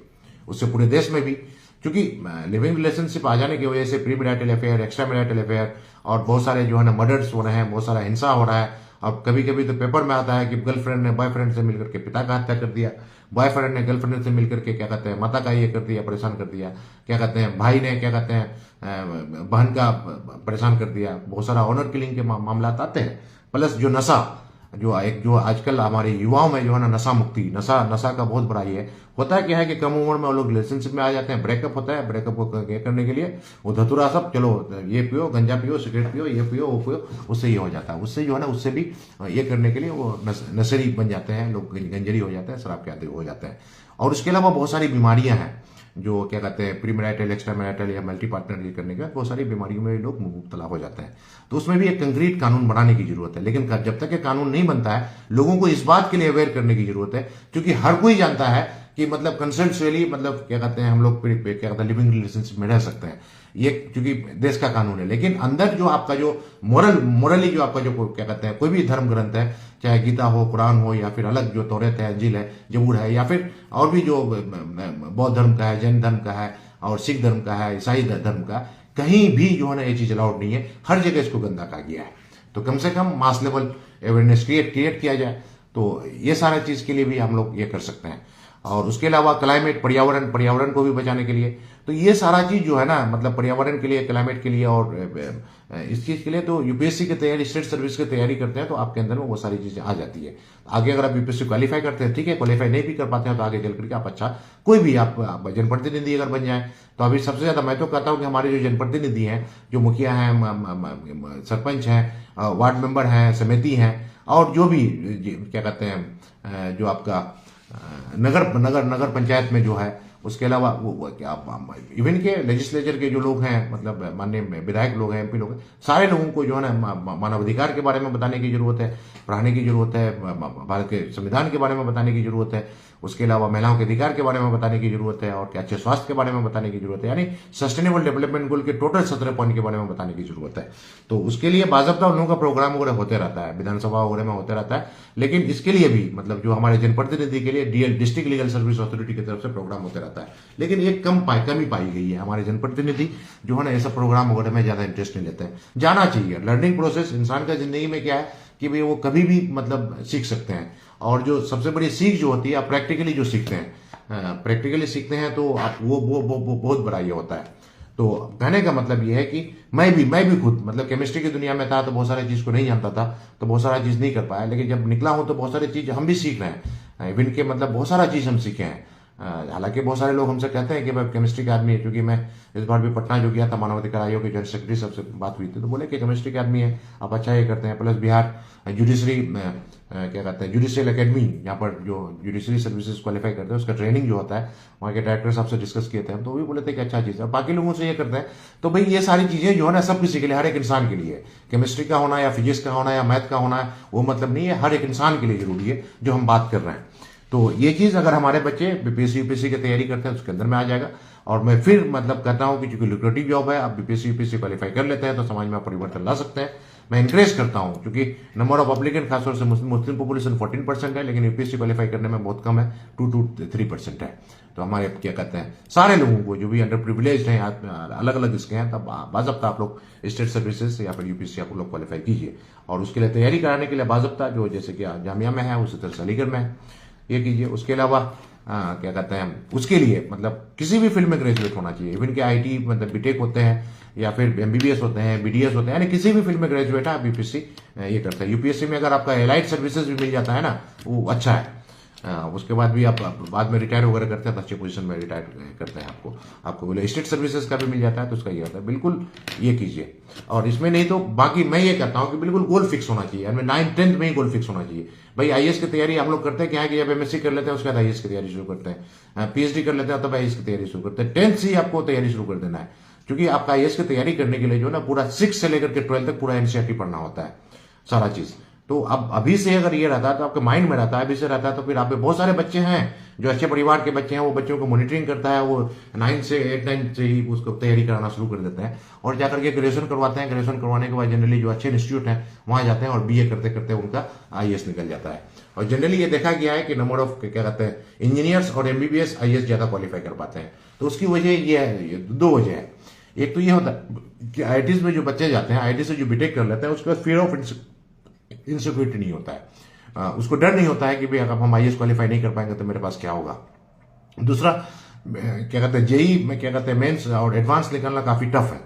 तो उसके अलावा 4 साल जो लोगों को पढ़ना पड़ता है ना, बहुत ज्यादा मेहनत करनी पड़ती है, बहुत ज्यादा रिगरसली। तो उसका रोलिंग फ्रीक्वेंसी बढ़ जाता है, यानी कि तैयारी करने की मतलब मेहनत करने की आदत उनकी बहुत बढ़ जाती है, तो वो उसका काम आता है। तो जो बीटेक करने वाले आईटी से जो बीटेक होते हैं वो अपना सब्जेक्ट नहीं रखते हैं कि ह्यूमैनिटी सोशल साइंस का कोई सब्जेक्ट करते हैं, आराम से निकल आते हैं। सेम वे एमबीबीएस क्वालिफाई करना भी आसान काम नहीं है। आप एमबीबीएस क्वालिफाई कर लेते हैं, 5 साल तक उन लोगों को बहुत पढ़ना पड़ता है, 5 साढ़े 5 साल तक बहुत ज्यादा पढ़ना पड़ता है, बिल्कुल एकदम क्या कहते हैं सर के बाल से लेकर के पैर के नाखून तक पूरा एनाटॉमी उन लोगों को पढ़ना पड़ता है। तो उन लोगों की रोलिंग फ्रीक्वेंसी बढ़ जाती है। तो 2 चीज, एक तो मतलब तैयारी करने की आदत, मतलब दबा करके बैठने की आदत और मतलब पढ़ाई करने के लिए, और दूसरा चीज फियर ऑफ इनसिक्योरिटी, आराम से निकालते हैं। आप देखे भी होंगे हमारे जिला में ही जो थे डॉक्टर इनामुल हक साहब, वो एमबीबीएस थे, आईपीएस क्वालिफाई किए थे। और उसके अलावा डॉक्टर आदित्य प्रकाश सर, वो भी एमबीबीएस थे, वो आईएएस क्वालिफाई किए थे। तो बहुत सारे लोग, और बाकी डॉक्टर कुमार आशीष, तो वो क्या कहते हैं वो भी जेएनयू से थे, क्या कहते हैं आईपीएस थे, वो तो पीएचडी कर रहे थे यहाँ पे, बाद में फिर पीएचडी कंप्लीट भी किया। उसके बाद हिमांशु शर्मा जी, वो तो एमएससी किए थे, वो इससे क्या कहते हैं बायोटेक्नोलॉजी, हाँ बायोटेक्नोलॉजी से 2005 में हम लोगों का बैच में था। तो बहुत सारे लोग जो है ना ये हैं, तो आपका तो ये चीज है। तो उसके अलावा मतलब गोल फिक्स होना चाहिए। तो इसलिए मैं कहता हूँ अर्ली गोल सेटिंग, इसलिए मैं उसके लिए मेमोरेंडम भी पूरा मतलब सेंटर के एजुकेशन मिनिस्टर से लेकर के स्टेट के एजुकेशन मिनिस्टर से साफ लिखता हूँ कि आप क्या कहता है proper career guidance to the is needed for the student, मतलब पूरे देश के जो समाज के सबसे निचले हाशिए के बच्चों के लिए प्रॉपर करियर गाइडेंस का इंतजाम कराया जाए। मैं यहाँ पर सेंटर का भी धर्मेंद्र प्रधान सर को भी लिखता हूँ और स्टेट में भी लिखता हूँ, और बाज़ाब्ता जाकर के मिलता हूँ और बात करता हूँ, उनके सेक्रेटरी से बात करता हूँ, ये करता हूँ वो करता हूँ। तो उसके अलावा जो माइनॉरिटी वेलफेयर डिपार्टमेंट है वहां भी जाकर के बात करता हूँ। तो क्योंकि प्रॉपर करियर गाइडेंस बहुत जरूरी है, क्योंकि बच्चे हैं भटकते हैं। भाई बहुत सारे बच्चों से रेंडमली पूछा जाता है कि बच्चे क्या कर रहे हो, बीए कर रहे हो, भाई आगे क्या करना है, सर मैंने अभी कुछ नहीं सोचा है। बच्चे क्या कर रहे हो, एमए कर रहे हैं, आगे क्या करना है, अभी नहीं सोचा है। अब उसी तरह से पीएचडी, भाई आपका जैसे कि आप घर से अगर निकलते हैं तो आपका प्लान होता है, आपका गोल होता है कि हम नानी के यहाँ जाएंगे, खाला के जाएंगे या फूफू के यहाँ जाएंगे। आप घर से मार्केट निकल रहे हैं, कहीं भी जाना है तो कहीं भी नहीं पहुंचेगा। अगर आप टारगेट अगर रखिएगा कि मुझे नानी के यहाँ जाना है, घर से बना करके लेकिएगा, तो तैयारी कीजिएगा, उसके लिए सारा इंतजाम कीजिएगा, उसके लिए रास्ता खोजिएगा और वहां तक पहुंच जाइएगा। लेकिन गोल ही नहीं है हमारे बच्चों के पास। हम तो कहते हैं कि जनरली जो मतलब एक चीज देखा जाता है, क्योंकि हमारा जिला बहुत ही अंडर प्रिविलेज्ड है, क्योंकि मैं भी इस जिला से हूं, तो अपने जिला के उत्थान के लिए मैं बहुत सारा काम कर रहा हूं और काम करने के लिए लोगों को एक सूत्रपात में भी मानने का कोशिश कर रहा हूं। तो वहां देखा गया है कि दे आर हैफाजार्ड, हाँ, लेकिन कुछ अच्छे परिवार हैं, अच्छे परिवार में तो उनका तो बिल्कुल आपसी मतलब बहुत इंटेलिजेंट होते हैं वो लोग, मतलब उन लोगों को किसी से इंटरेक्शन भी नहीं है, मतलब ज्यादा ये भी नहीं है। तो मैं चाहता हूं कि समाज के हाशिए के सबसे निचले स्तर तक, तो अब जैसे कि है आपका डिस्ट्रिक्ट में भी आपका जो माइनॉरिटी रेसिडेंशियल स्कूल खुला है, उसमें जो 50% बॉयज 50% गर्ल्स, ज्यादा से ज्यादा बच्चा उसमें अप्लाई करना चाहिए। उसके अलावा जो है ना क्या डॉक्टर एपीजे अब्दुल कलाम जो है क्या कहते हैं साइंस स्कूल खुला है, 5 ब्लॉक में मिला है, 2 ब्लॉक की जरूरत है। तो हम भी बात करेंगे, डॉक्टर जावेद साहब भी लिखे हैं, क्या कहते हैं मैं भी उसमें बात करूंगा कि 2 ब्लॉक क्यों छूटा है, 2 ब्लॉक में भी दिया जाना चाहिए। उसके अलावा बहुत सारा माइनॉरिटी वेलफेयर डिपार्टमेंट की तरफ से, स्टेट और सेंटर की तरफ से बहुत सारे हाई स्कूल में हॉस्टल्स हैं, और वो मैं कैलकुलेट किया 850 हॉस्टल है, बेडेड है, किसी में 100 बेड है, किसी में 50 बेड है, किसी में क्या कहते हैं इसी तरह से हम लोग संता हाई स्कूल में है, बादुई हाई स्कूल में है, हर हाई स्कूल में है, लेकिन पता नहीं वो सारा हॉस्टल खाली है। मतलब वहां भी जाकर के बच्चों को इंकरेज किया जाए ना। मैं तो कैलकुलेट किया था कि 570 बच्चे क्या कहते हैं माइनॉरिटी रेसिडेंशियल स्कूल में, 850 बच्चे माइनॉरिटी स्कूल में, उसके अलावा आपका क्या कहते हैं क्या कहते हैं SC रेसिडेंशियल स्कूल वहां पर है, उसके अलावा नवोदय विद्यालय है, क्या कहते हैं केंद्रीय विद्यालय है, बहुत सारा स्कूल वगैरह है। तो इन सारे चीजों को बच्चों को प्रॉपरली जो है ना वहीं से गाइड करके जो है ना हम लोग मॉनिटर करके भेजते कि भाई वहीं से कोई बच्चे हमारा ITI करने के लिए जाए, कोई बच्चे हमारा डिप्लोमा करने के लिए जाए, कोई बच्चे हमारे क्या कहते हैं +2 में एडमिशन ले तो आर्ट्स रखे, साइंस रखे, कॉमर्स रखे, कोई नीट की तैयारी करे, कोई JEE की तैयारी करे, कोई क्लेट की तैयारी करे, कोई NIFT की तैयारी करे। सारा चीज का बहुत माकूल इंतजाम मैं करना चाह रहा था। और आजकल तो ऑनलाइन मोड में सारा चीज हो सकता है, और जैसे कि है हॉस्टल में जो माइनॉरिटी वेलफेयर डिपार्टमेंट की तरह कराया जाता है, तो प्रॉपर मॉनिटरिंग इज नीडेड। तो मैं लेकिन एक चीज एक हावी है वहां पर, एक चीज देखा गया है कि हमारे बच्चे जो 9, 10, 11, 12 के बच्चे होते हैं, जिसको क्रूशियल टाइम जो होता है उसका करियर में ध्यान देना चाहिए, फिजिक्स, केमिस्ट्री, मैथ, बायो और हिस्ट्री, सिविक, ज्योग्राफी में ध्यान देना चाहिए। लेकिन खामों का जो है ना वो लोग चाय के दुकान में बैठ करके ऐसी बात करते हैं, वो राजनीति इधर उधर उधर उधर। भाई स्टे अवे फ्रॉम द क्या कहते हैं डर्टी पॉलिटिक्स। है स्टूडेंट का जो है ना 5 है, कोई क्या कहते हैं गृह त्यागी, मतलब घर को छोड़िए आप, क्या कहते हैं कुकुर निंदम, कुत्ता के क्या कहते हैं कुकुर निंदम जो है कि मतलब वो उसके तरह से कम सोना है आपको, बगो ध्यानम बगुला के तरह से ध्यान रखना है, अल्पहारी कम खाना है, काक चेष्टम कौवे की तरह से चेष्टा रखना है। ये सारी चीजें जो है ना, ये करेक्टर है कि आजकल स्टूडेंट में, आजकल स्टूडेंट के अंदर में तो बिल्कुल अपना करेक्टर है। और दोस्तों से ये भी दिखाई जाती है, जो बच्चा नीट की तैयारी करेगा तो बिल्कुल एकदम चौड़ा हो जाएगा, हाँ हम नीट की तैयारी करना है। कोई JEE की तैयारी करता तो चौड़ा हो जाएगा, जो आर्ट्स रखता है उसको देख ही नहीं पता है। डिस्क्रिमिनेशन नहीं होना चाहिए। मानवाधिकार ये कहता है कि आप ITI कोर्स करते हैं, 11th में आर्ट्स रखते हैं, साइंस रखते हैं, कॉमर्स रखते हैं, डिप्लोमा करते हैं, ऑल आर इक्वल। अगर आप MBBS हैं या फिर क्या कहते हैं वो भी ग्रेजुएट हैं, जो BA कर रहा है वो भी ग्रेजुएट है, दे आर इक्वल। लेकिन समाज भी तो उसको प्रोजेक्ट करती है ना। जो बच्चा BA करता है कोई जगह तो तुम BA कर रहे हो, कोई हमें नहीं देता है, और कोई बच्चा MBBS करता है तो उसको मतलब फूल का माला पहनाने लगता है। ऐसा नहीं होना चाहिए। तो इनकरेज, सारे बच्चों को इनकरेज करने की जरूरत है। और ये भी देखा गया है कि बहुत सारे बच्चे MBBS कर लिए हैं, बाद में कुछ नहीं, बहुत सारा आर्ट्स रख करके IAS बन गया, वो बहुत सारा MBBS को घुमा रहा है। तो कोई भी चीज बड़ा या छोटा नहीं होता है, उसमें सलाहियत लाने की जरूरत है। तो कहने का मतलब ये है कि हमारे बच्चे, मैं तो बिल्कुल चाहता हूं कि हमारा किशन जिला में जो मॉडल जो बनाना चाहता हूं, मैं ये चाहता हूं कि हमारे किशन जिला से निकल करके जो देश के जो है ना 1050 से ज्यादा यूनिवर्सिटीज है, अलग अलग यूनिवर्सिटीज में हमारे बच्चे जाए। और क्या कहते हैं इंस्टीट्यूट ऑफ क्या कहते हैं नेशनल इंपोर्टेंस जो है, IITs है, NITs है, एम्स है, NIFT है, IIITs है, IISc बेंगलोर है, PIF है, वहां भी हमारे बच्चे पहुंचे। क्योंकि इंजीनियर्स तो हमारे बच्चे बन रहे हैं, लेकिन IIT से इंजीनियर्स कम है। मैनेजमेंट तो हमारे बच्चे कर रहे हैं, लेकिन IIM से मैनेजमेंट कम है। हमारे बच्चे जो UPSC की तैयारी बहुत कम, बहुत दिनों से देखा गया है। एक हमारे क्या कहते हैं बगल में है साहब, अबुल हैद साहब, वो UPSC क्वालिफाई किया था बहुत जमाने में। उसके बाद जो है ना कहा नहीं, किसान जिला से नहीं है। एक जो क्या कहते हैं वो भी जो अनिल बसाक जो निकला था और बिशनपुर का जो निकला था, मतलब सुरजापुरी का मतलब बहुत ये है। उसके अलावा स्टेट सर्विसेज में भी कम देखा गया है। जुडिशरी सर्विसेज में एक लड़का वहां पर बिशनपुर क्या कहते हैं डोहर का एक लड़का निकाला था, और एक लड़की इधर निकाली है। लेकिन BPSC में जो है आपका जो है, तो धीरे धीरे मतलब उनको और भी इंक्रीज करने की जरूरत है। 2, 4, 5 से नहीं, कम से कम 10, 20 निकलना चाहिए इसमें। तो वो सारा चीज, क्योंकि आजकल BPSC की तैयारी कराने के लिए बाज़ाब्ता जो क्या कहते हैं माइनॉरिटी वेलफेयर डिपार्टमेंट की तरफ से हज भवन की तरह BPSC की तैयारी कराई जाती है फ्री ऑफ कॉस्ट। और UPSC की तैयारी कराने के बारे में बात चल रही है। ये मैं भी मेमोरेंडम दिया था, बात हुआ था, वो लोग कह रहे हैं UPSC की तैयारी हम लोग नहीं करेंगे। जो बच्चे UPSC की तैयारी करना चाहेगा, दिल्ली में जो अच्छा कोचिंग है वहां पर हम लोग कोचिंग करने के लिए भेज देंगे। ये अच्छी बात है। इस बार मैं गया था तो सर से कंप्लीट डिस्कशन हुआ था, जो सेक्रेटरी है माइनॉरिटी वेलफेयर डिपार्टमेंट के। और बाकी वहां पर जो है बहुत सारा पुलिस के लिए जो है बहुत सारे लोग पुलिस के लिए जो कांस्टेबल के लिए जो होता है वो निकालते हैं, SSC का बहुत सारा तैयारी करवाते हैं। तो वहां से भी बच्चे आप निकल सकते हैं वहां से। और नीट JEE की भी तैयारी करने के बारे में बात चल रही है। और बाज़ाब्ता जो BPSC क्या कहते हैं BCEC मतलब बिहार एजुकेशन बोर्ड की तरफ से नीट JEE की भी तैयारी करवाते हैं। तो ये सारा चीज बच्चों को जानकारी नहीं होने की वजह से जो है ना बच्चे वहां अवेल नहीं कर पाते हैं। तो मैं चाहता हूं कि हमारे बच्चे वहां से क्या कहते हैं IIM क्या कहते हैं एम से MBBS करे, IIM तक पहुंचे, अलग अलग जो है ना क्या कहते हैं IAS भी क्वालिफाई करे, स्टेट सर्विसेज क्वालिफाई करे, जुडिशरी सर्विसेज में जाए, और मास कम्युनिकेशन में भी जाए, फैशन डिजाइनिंग में भी जाए, अलग अलग फील्ड में जाए, और अच्छे जगह में अच्छे पोजीशन में जाए, हर घर से बच्चा निकल करके। और ये एक मेहनत अगर हम लोग करते रहें तो इंटीग्रिटी के साथ, क्योंकि ये होता है कि हमारा जो काम है बिल्कुल that is based on integrity, बिल्कुल खिदमत खल्क की भावना से। तो आजकल जो देखा जाता है कि खिदमत खल्क की भावना से काम करने वाले लोग बहुत कम होते हैं। तो पता नहीं, मतलब जहां तक मैं देखा हूं कि our district is dominated by the political things. Each and every people are associated with the political scenario, political entity. Each and every individual, nobody is free. Nobody is free. मतलब इनके नहीं, बिल्कुल जैसे कि स्कूल का principal, university का director, coaching का ये, तो ऐसा लगता है कि वहां पर भाई एजुकेशन के मामले में अगर बात हो तो एक्सपर्ट को रखा जाए ना। स्कूल में अगर बात कराया जाए तो स्कूल में बात कराया जाए तो भाई 5-6 फील्ड के एक्सपर्ट को ले आकर के बात कराया जाए। कोई बच्चा कोई इंजीनियरिंग करना चाहता है उसके एक्सपर्ट को लेकर के जाए, कोई बच्चा मेडिकल करना चाहे तो उसके एक्सपर्ट को लेकर के जाए, कोई बच्चा अगर जुडिशरी की तैयारी करना चाहे तो उसके एक्सपर्ट को लेकर के जाए, कोई बच्चा अगर क्या कहते हैं मैनेजमेंट की तरफ जाए तो उसके एक्सपर्ट को लेकर के जाए। तो वो चीज होना चाहिए ना, और इक्वली होना चाहिए ना। अब भाई एजुकेशनल के लिए क्या होना चाहिए कि एजुकेशन तो सब किसी के लिए सेम है। और मैं जैसे कि मैं जो बात किया, हमारी जो मुहिम रही है, और ऑनरेबल प्रेसिडेंट मैम भी बोले थे कि अच्छा काम है सबको मिल करके कीजिएगा, और यूनाइटेड नेशन के जनरल सेक्रेटरी साहब भी बोले हैं कि we need people of all young and old like to join forces for the better world. हम सारे लोगों को शिक्षा के क्षेत्र में काम करने के लिए सारे लोगों को एक साथ मिलकर के काम करने की जरूरत है। मैं तो चाह रहा हूं कि सारे लोग जो है ना, जिस भी पॉलिटिकल पार्टी से एक साथ मिलकर के करियर गाइडेंस के बारे में बात किया जाए। मैं तो कहा काफी लोगों से काम है कि आप जिस भी पार्टी के विधायक हैं, हमको कोई फर्क नहीं पड़ता है। जब हम घर आते हैं तो हमको लेकर के चलिए, आपके कंस्टिट्यूएंसी में हम प्रोग्राम करेंगे। एमपी साहब से भी बात किया, एमएलसी साहब से भी बात किया, सारे विधायक से भी बात किया, सारे लोगों से बात किया किसी भी कोचिंग में जाने के लिए।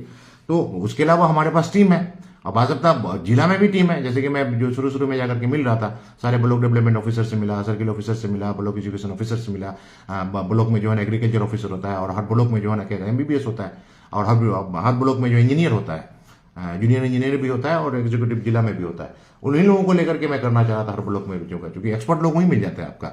और बाकी अगर हम लोग चाहें तो दिल्ली से भी एक्सपर्ट लेकर के आ सकते हैं, और आजकल ऑनलाइन जमाना है, ऑनलाइन से भी लोगों को इंटीग्रेट करा सकते हैं। तो ये चीजें जो है कलेक्टिव एफर्ट नहीं लग पा रहा है। तो एक मैं मुहिम जो शुरू कर रहा हूं कि एक बटा हुआ है अलग अलग, और जनरली बट ये जो ये है एक राजनीति उसमें डोमिनेटेड है। वो जहां तक मैं देख रहा हूं, हर एक आदमी का अपना एक ग्रुप है, अलग अलग आदमी का अलग अलग ग्रुप है, सारे लोग अलग अलग ग्रुप में विखंडित है।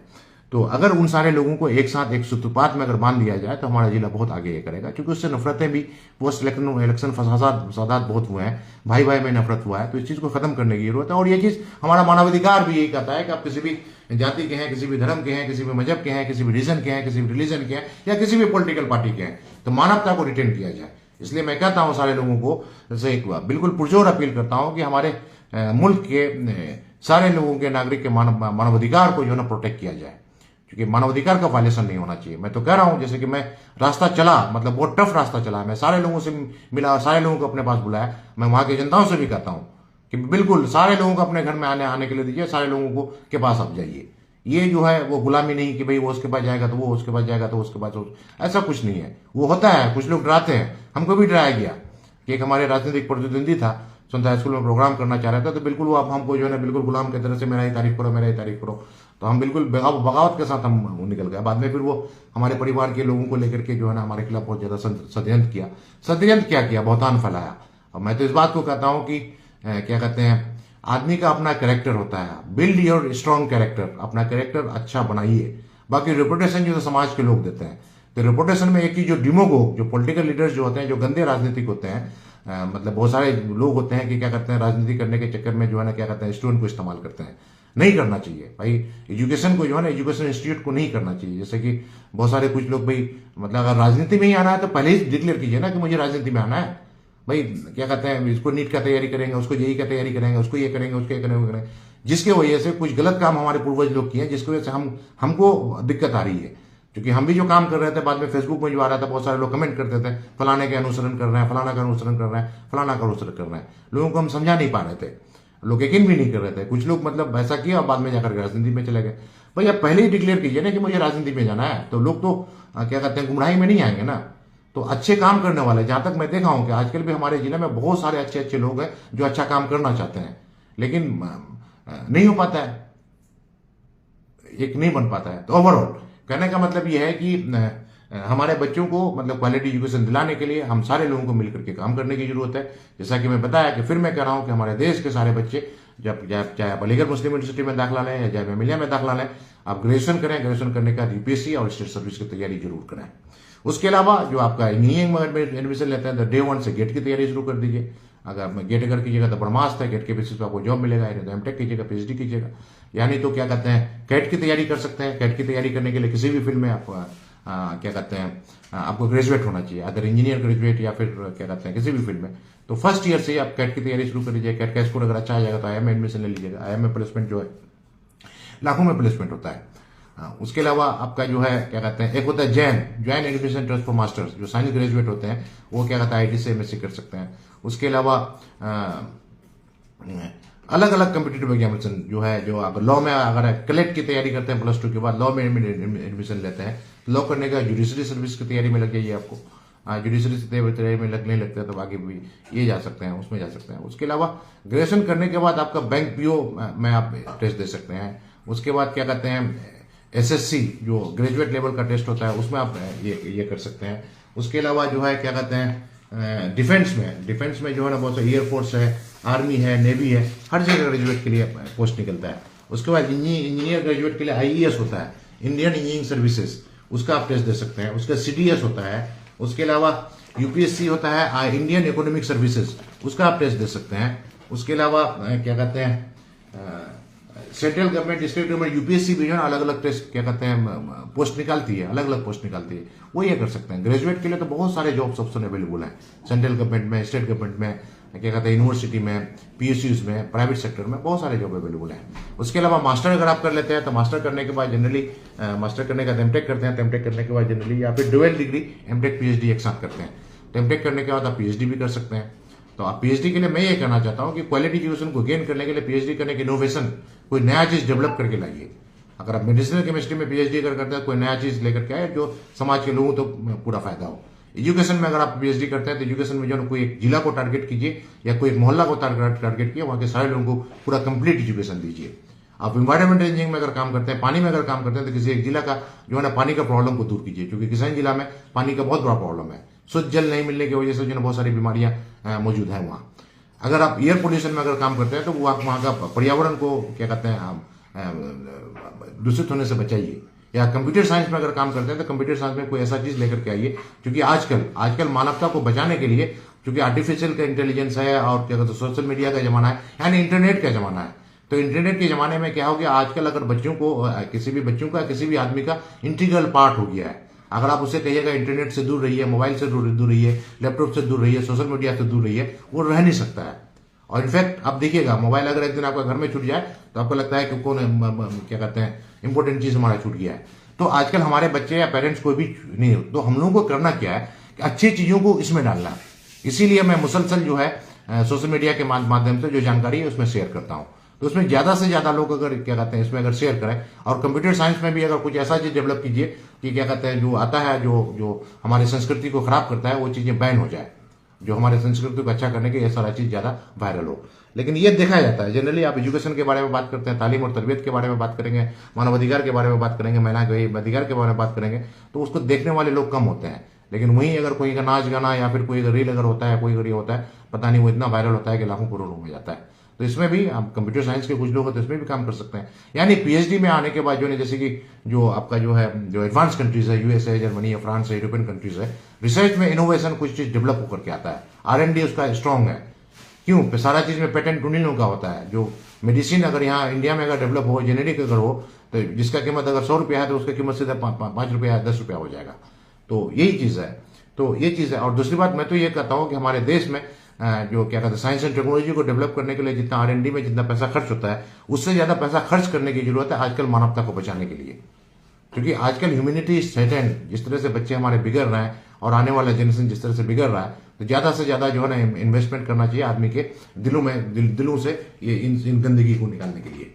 जिस तरह से हमारे नबी का जो है ना फरिश्ता आकर के उसका दिल साफ किए थे, उसी तरह एक इंसान के दिल को साफ करने की जरूरत है। इसके लिए भी क्या कहते हैं मैं बात करूंगा, क्या कहते हैं चूंकि NAP 2020 में क्या कहते हैं इन यूनिवर्सल मॉडल वैल्यूज पर बहुत ज्यादा ध्यान दिया गया है। तो माननीय एजुकेशन मिनिस्टर से अगर जरूरत पड़ेगा तो ऑनरेबल प्रेसिडेंट मैम से, ऑनरेबल प्राइम मिनिस्टर सब से, या फिर अलग अलग स्टेट के जब गवर्नर, आप अपने स्टेट के गवर्नर और चीफ मिनिस्टर सबसे बात करूंगा कि ठीक है साइंस एंड टेक्नोलॉजी में जैसे कि स्पेस टेक्नोलॉजी में बहुत ज्यादा खर्च होता है और क्या कहते हैं नासा वगैरह बहुत ज्यादा खर्च करती है, लेकिन हमारा ह्यूमैनिटी को बढ़ाने के लिए, ह्यूमैनिटी को पैदा करने के लिए, इंसान के अंदर में जो बुराइयों को हटाने के लिए, उसके दिल से लालच को, गिबत को, बुग़्ज़ को, हसद को, क्या कहते हैं बहुतान को और अहंकार को निकालने के लिए तो भी कुछ मैकेनिज्म होना चाहिए ना प्रॉपरली।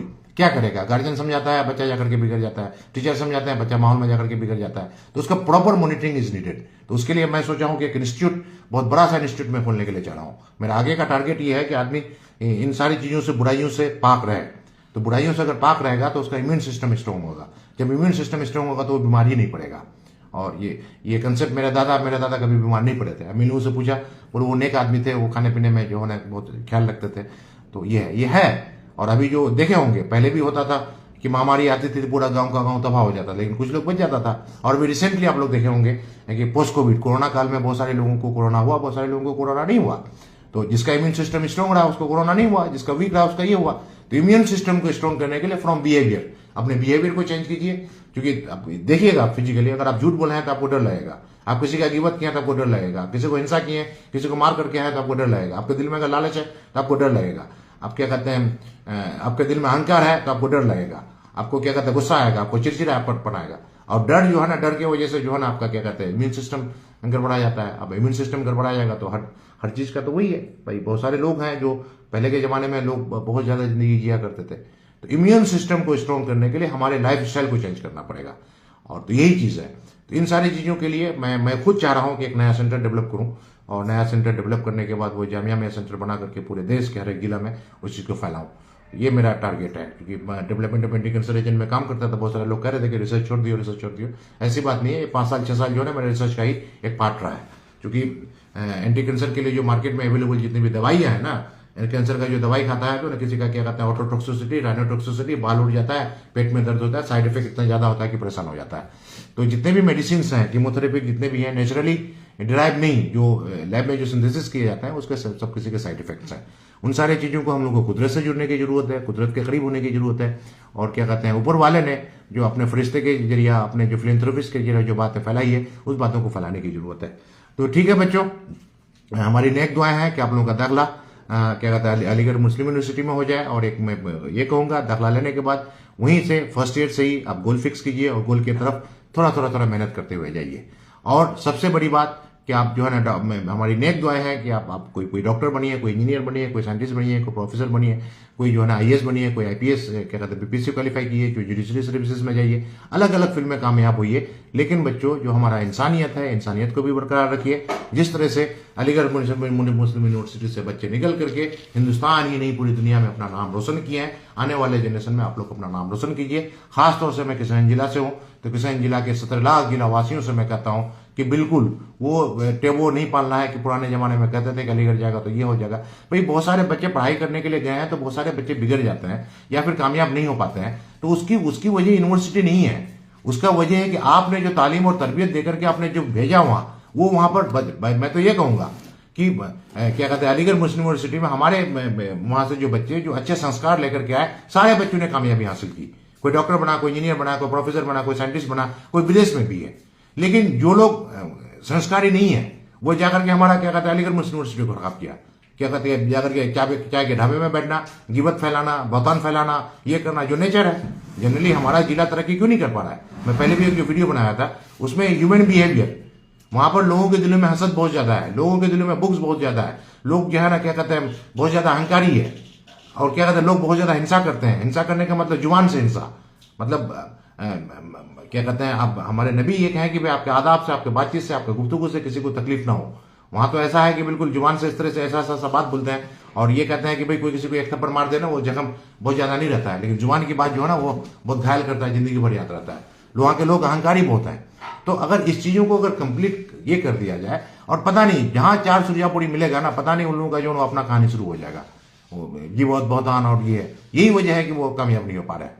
और बाकी जो अच्छे परिवार के लोग आए हैं, अच्छा किए, और हिंदुस्तान ही नहीं मतलब एक्रॉस द ग्लोब पूरी दुनिया में बच्चे हैं हमारे वहां से।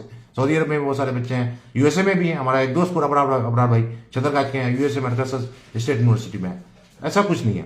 तो आप लोग बिल्कुल निडरता के साथ, बच्चों को डरने की जरूरत नहीं है, बात समझ रहे हैं, उसको तालीम दीजिए, तरबियत दीजिए, और उसको ये अमल करके जाइए कि बच्चे जाइए अलीगढ़ का लाइब्रेरी से मोहब्बत कीजिए, किताब से मोहब्बत कीजिए, क्लासरूम से मोहब्बत कीजिए, आप कामयाब होकर के निकलिएगा। तो हमारी नेक दुआ है कि आप लोग बिल्कुल अप्लाई कीजिए। अप्लाई करने का जो भी कोर्स में एडमिशन होता है एडमिशन लीजिए। एडमिशन लेने का कॉम्पिटिटिव एग्जामिनेशन की तैयारी कीजिए, क्योंकि यूनिवर्सिटी की पढ़ाई अलग होती है, कंपटीशन अलग होता है। तो आप एक साथ यूनिवर्सिटी में रह करके कॉम्पिटिटिव को फोकस में साथ में रखते हुए तैयारी करते हुए कर जाइएगा। ग्रेजुएशन के 1 साल 2 साल के बाद जो है, या पोस्ट ग्रेजुएशन के 1 साल 2 साल के बाद, या PhD के 1 साल 2 साल के बाद आपको जॉब आपके कदमों में मिल जाएगा। और बाकी ड्रॉप आउट तो खैर वो तकदीर की बात है। बहुत सारे लोग होते हैं कि भाई बहुत ज्यादा मेहनत करते हैं लेकिन कामयाब नहीं हो पाते हैं, लेकिन उसका ये नहीं है। लेकिन बाद में अगर वो एक किराना दुकान भी करेंगे, कोई बिजनेस भी करेंगे, कोई काम भी करेंगे, तो वो जो उसका सलाहियत जो गेन किया है उसको ट्रांसफर करेगा आगे वाले जनरेशन में। तो इससे पहले भी मैं एक वीडियो बनाया था जामिया मिल्लिया इस्लामिया के बारे में। जामिया मिल्लिया इस्लामिया में भी बहुत सारे कोर्सेज हैं, उसमें भी तो ये है। और बाकी आगे भी वीडियो में बनाऊंगा जो टॉप 10 जो है यूनिवर्सिटीज़ है, तो 3 का तो बना दिए हम, क्या कहते हैं, जामिया मिल्लिया इस्लामिया में तो टॉप 3 में है, अलीगढ़ मुस्लिम यूनिवर्सिटी टॉप 8 में है, और बाकी जो पहला जो है IISc बेंगलोर है उसका बनाऊंगा, JNU का बनाऊंगा, उस तरह से, और IITs का भी बनाऊंगा, धीरे धीरे बनाते रहूंगा। और बाकी आप लोगों से गुजारिश है कि ये सारा इन्फॉर्मेशन है तो इनको शेयर जरूर कीजिए। लाइक के लिए तो नहीं कहूंगा मैं, लाइक कीजिए ना कीजिए, लेकिन इसको शेयर जरूर कीजिए, क्योंकि शेयर करने से क्या होगा कि इन्फॉर्मेशन पहुंचेगा। तो एक खिदमत खल्क है, आप लोग भी इसका पार्ट बनिए, आप लोग भी छोटा छोटा वीडियो बना करके जो भी एक्सपीरियंस है आप लोग शेयर कीजिए, क्योंकि सोशल मीडिया में आजकल जो है ना वो गंदगी आ गई है। तो अगर आप उसमें अगर अच्छाई को अगर डालेंगे तो क्या कहते हैं वो लोगों तक पहुंचेगा। ठीक है दोस्तों, ठीक है, थैंक यू।